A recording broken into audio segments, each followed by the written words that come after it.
Tu veux organiser une journée sans réseaux sociaux, en solo, avec tes potes, je t'explique tout de suite comment faire, il y a 8 étapes hyper simples. Étape 1, prévois des choses à faire. Tu prends un petit carnet, tu prends n'importe quoi et t'écris. Fais-toi une liste des choses que tu as envie de faire dans ta journée, des trucs que tu as toujours eu envie de faire dans ta vie. Tu l'as déjà dit cette phrase, j'ai envie de faire ça mais j'ai pas le temps. Mais là tu as le temps, donc c'est là que tu le fais.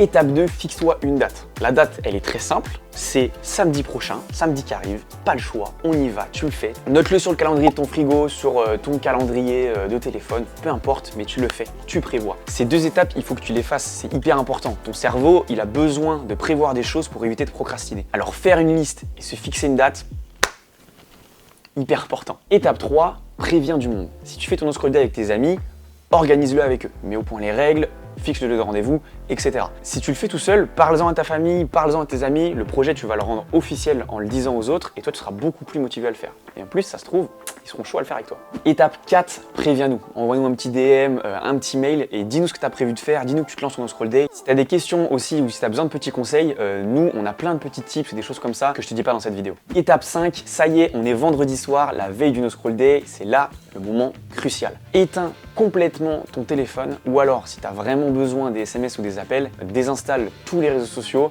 ou alors mets-toi dans un mode de concentration ou d'urgence uniquement qui va te permettre d'avoir juste les SMS et les appels. Il y a plein de tutos sur internet qui te montrent comment faire sur ton téléphone, je te laisse trouver. Range ton téléphone dans ton tiroir ou ton placard, ou enfin où tu veux mais pas dans ta chambre, surtout pas là où tu dors en fait. Étape 6, kiffe. Profite dès le réveil, profite de ta journée à 100%.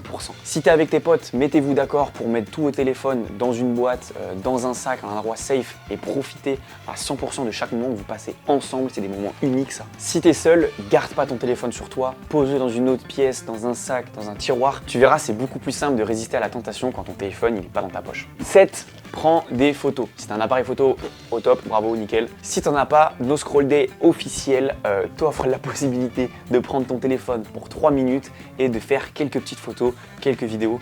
Toi, de 1, ça va te permettre de pouvoir te faire des souvenirs. Et si tu es OK de nous les envoyer, nous, on serait trop content de les utiliser pour inspirer les gens à faire la même expérience que toi. Et 8, à la fin de la journée, prends un petit temps pour faire le point sur ta liste. Coche les cases que tu as réussi à remplir et écris-moi de nouvelles lignes à réaliser. Prends le temps aussi de te rendre compte de tout ce que tu as fait dans ta journée, du kiff que ça t'a procuré. Essaye de prendre un peu du recul et de voir les bienfaits. Ça y est, tu es maintenant prêt pour lancer ton No Scroll Day. Si tu es motivé, prends déjà ton petit carnet, fais l'étape numéro 1, remplis tes rêves, remplis ce que tu as envie de faire dans ta journée, dans ta vie. Petit point aussi, si tu t'es ennuyé dans ta journée, c'est pas grave, c'est hyper important pour ton cerveau. Les 15 premières minutes, tu t'ennuies pour de vrai et après tu pars dans tes pensées, tu es en introspection sur toi-même, c'est là vraiment que tu apprends plein de trucs. Ces moments-là où tu fais pas grand-chose, ils sont hyper importants pour toi et en vrai, avec les réseaux sociaux, c'est quelque chose qu'on sait plus faire. N'hésite pas aussi à nous envoyer un petit message après le No Scroll Day pour nous dire comment ta journée No Scroll Day s'est passée, à nous envoyer tes petites photos, etc. Nous, on sera trop contents d'avoir un retour, de savoir comment ça s'est passé de ton côté. La vie, elle est beaucoup trop courte pour qu'on la passe à travers un écran. Toi, tu as des tonnes de choses à réaliser, tu as des tonnes de souvenirs à te faire. Donc, il faut que tu les fasses, il faut que tu te lances. Fais ce No Scroll Day, fais-en 1, fais-en 2, fais-en 3. Le fait de répéter les choses, c'est ça qui va faire que tu vas changer tes habitudes et c'est ça qui va faire qu'au quotidien, tu vas faire des choses que tu aimes. Allez, je te dis à très vite et tu nous tiens au jus de comment ça s'est passé.